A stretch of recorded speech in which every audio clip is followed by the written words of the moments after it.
News, public primary school head teachers are cautioning against reopening schools next Monday unless there are funds to facilitate preparations.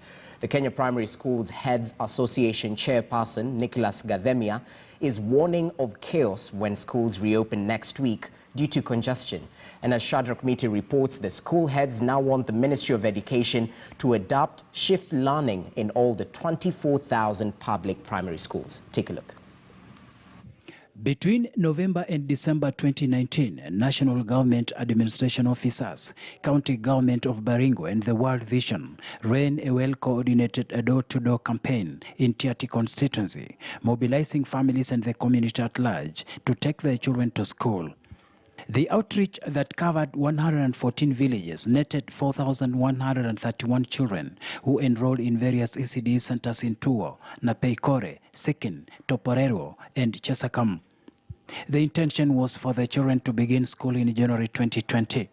And whereas that happened, it only lasted for about 2 months before President Uhuru Kenyatta ordered all schools closed due to COVID-19.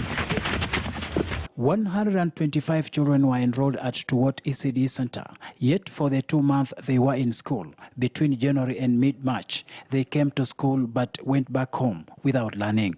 The school was built by Baringo County government but had no teachers. Chemorir Assistant Chief Evelyn Kapkoyo says they had to rely on volunteer teachers.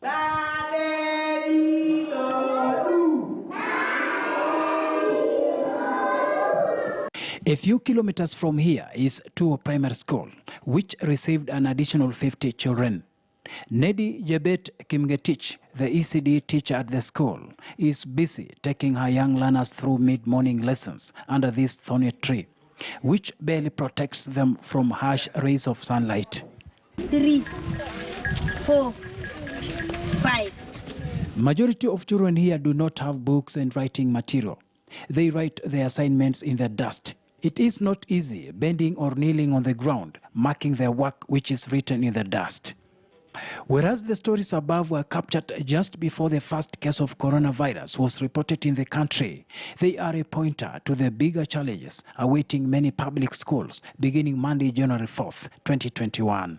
Social distancing, installing hand-washing points, and adequate supply and provision of masks for learners and teachers are central to the reopening process. There were provisions to be provided by the Ministry of Education or by the Kenya government that were not done as far as COVID mitigation is concerned. And like what was given to the secondary schools as part of COVID mitigation, 500 shillings. In primary schools, we are given nothing. Yet it appears the government has greatly fallen short of meeting the necessary timelines. In fact, when President Uhuru Kenyatta ordered chiefs and their assistants to ensure every child reports to school, many expected the government to immediately release money to schools to facilitate timely and adequate preparations. Head teachers have cautioned against rushing to reopen schools on January 4th without ensuring all the necessary protocols are in place, citing congestion in public primary schools as the immediate challenge that requires urgent attention. To fix the problem of congestion and social distancing, the Kenya Primary Schools Heads Association wants all public primary schools adopt a shift learning system as the sure way of complying with the health protocols on COVID-19. We as head teachers can also work miracles. Miracles in the sense that we have been given the privilege or the authority to organize our institutions the best way we can see that we can have social distance. And one way that we may think about is just by organizing shifting lessons or shifting and staggered lessons, staggered learning. A looming exodus of learners from private schools to public schools is expected to deepen the crisis in public primary schools following the closure of more than 300 private schools, affecting more than 100,000 learners.